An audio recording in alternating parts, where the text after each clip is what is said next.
এবং ইটগুলো পর্যন্ত খুলে নিয়ে যাচ্ছে। এখানে বেশ কিছু ফ্লোরের ইট পর্যন্ত ছিল, এই ইটগুলো পর্যন্ত খুলে নিয়ে যাচ্ছে।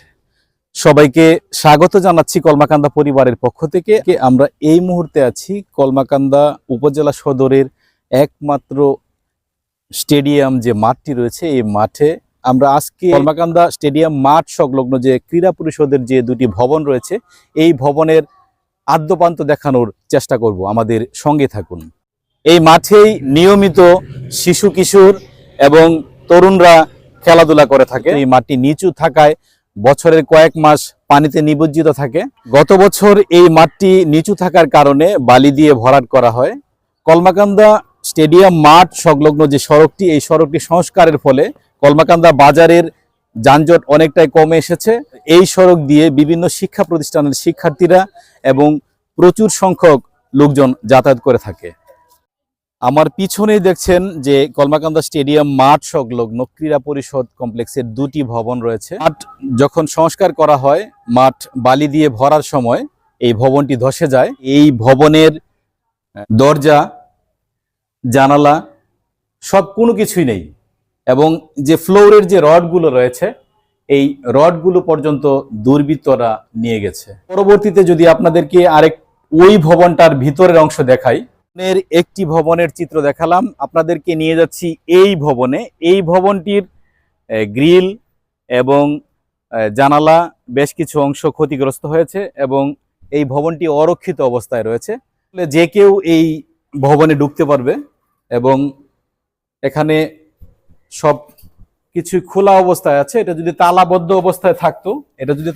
অবস্থায় থাকতো তাহলে এটা অনেকটা নিরাপদ থাকতো। আপনাদেরকে ভিতরে যদি দেখাই, ভিতরে কোনো আসবাবপত্র বা কোনো কিছু নেই এবং এই যে জানালা রয়েছে, এই জানালার কোনো কিছু নেই, সব চুরি হয়ে যাচ্ছে।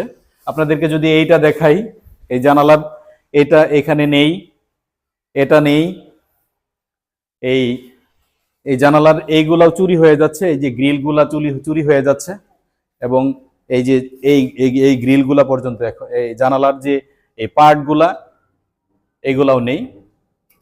বর্তমানে এই পরিস্থিতি রয়েছে। গত কয়েক মাস আগেও এই ভবনের সিলিং ছিল এবং বর্তমানে এই সিলিং এর কোনো অস্তিত্ব নেই। আপনাদেরকে যদি দেখাই, যে আপনারা ক্যামেরায় দেখুন যে এই সিলিং এর কোনো অস্তিত্ব নেই। এটি কলমাকান্দা স্টেডিয়াম মাঠ সংলগ্ন যেটি কলমাকান্দা ক্রীড়া পরিষদের যে টয়লেট রয়েছে, বাথরুম রয়েছে, আমরা এটার ভিতরের অংশ দেখানোর চেষ্টা করব। আপনাদেরকে যদি দেখাই, এখানে একটি হাই কমোড ছিল। এই হাই কমোডের ভিতরের অংশ দেখুন যে এখানে কোনো কিছু নেই, সব নিয়ে গেছে এবং এখানে যে বেসিং ছিল, এই বেসিং ছিল, আয়না ছিল, এই আয়না পর্যন্ত খুলে নিয়ে গেছে। এবং আমরা যদি আপনাদেরকে দেখাই যে এখানে যে সুইচগুলা ছিল, বিদ্যুতের যে সুইচগুলা ছিল, এই সুইচগুলা পর্যন্ত খুলে নিয়ে গেছে। তালাবদ্ধ অবস্থায় থাকলে হয়তো এটা হতো না। আপনাদেরকে যদি পাশের রুমের ভিতরটা দেখাই, সিঁড়িটা ভেঙে গেছে, টাইলস গুলো ভেঙে গেছে এবং এর যে ভিতরের যে আপনার যে প্লাস্টিকের যে দরজা ছিল, এই প্লাস্টিকের দরজা পর্যন্ত খুলে নিয়ে গেছে। এখানে দরজা নাই, এখানে প্লাস্টিকের দরজা ছিল। এই হাইকমোডটির অবস্থা দেখুন, যে এই যে এখানে একটি হাইকমোড ছিল, এই হাইকমোডের বর্তমানে এই অবস্থা রয়েছে। কলমাকান্দা স্টেডিয়াম মাঠ সংলগ্ন যে বাথরুমটি রয়েছে, এই বাথরুমের উপরে একটি পানির ট্যাঙ্কি ছিল এবং একটি মোটরও ছিল। এটি বর্তমানে অস্তিত্বহীন। আমরা চাই যে যথাযথ কর্তৃপক্ষ এই সরকারি সম্পত্তি রক্ষণাবেক্ষণের দায়িত্ব নেবেন। কাজল তালুকদার, কলমাকান্দা পরিবার।